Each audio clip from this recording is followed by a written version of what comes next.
Hi guys. So today we're gonna be learning the last part of the class, which is the translation techniques. And this one's are for addition, which is expansion, amplification, and explicitation or particularization. All right. And what is an addition technique? The addition technique enrich the target text by introducing elements that were not present in the original one. The use of this technique can be motivated by a variety of compelling reasons. Now, we're going to be learning about the three ones that I mentioned, which is first one, expansion. Here's the meaning, which is the counterpart to reduction, emerging when, in a passage of the target text, we employ more words than the original to bring forth the very same idea. So it's kind of giving more details or more words in this case, as it specifies here. But it's just to bring this, as it says, like a huge content for this idea. An example here in Spanish is se despidió con un gesto, and in English is he said goodbye with a small gentle gesture. The English version expands the idea to make it more explicit. Now, why it matters, this is like a kind of a fun fact.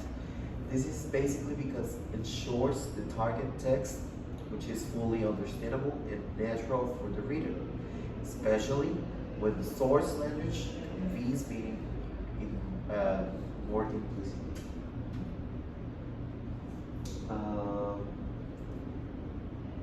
Then we have the amplification, which consists in adding information in the target text that is implicit, vague, or culturally specific in the source text, so that the meaning becomes clearer for the reader. And the example here we have in Spanish is comieron tamales. You already know what a tamal is, but maybe in English the word tamal is not that known by any of the speakers or the population from whichever the English speakers are.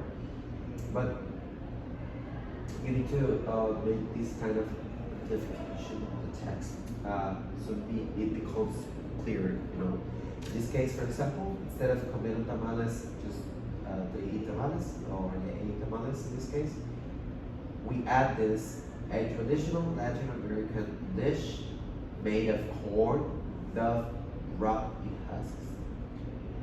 The translation amplifies the cultural reference. I don't know if you have sometimes heard one of the jokes that sometimes at the movies are done. Sometimes they use lots of references, and sometimes they're not understandable, and sometimes they make this kind of amplification, all right? Just because they need to make this clearer message. Now, why it matters? It's because it helps the target audience fully understand concepts that might be unfamiliar. This is because we need to continue short the clarity without altering the original message. Finally, we have the particularization, which consists in using a more specific or precise term in the target text than the one used in the source text. The example that we have here in Spanish is entró en el vehículo. And in English, it's he got into the car. The general term vehículo becomes the more specific, which is the car. And makes the translation clearer and more natural, when the context allows for a more precise choice, helping the reader picture the scene more accurately. Finally, we have the three activities of today, which is applying a failure party.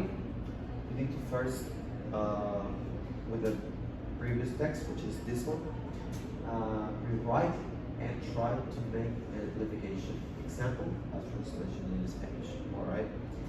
So you have for this, I think that will be 8 minutes. All right.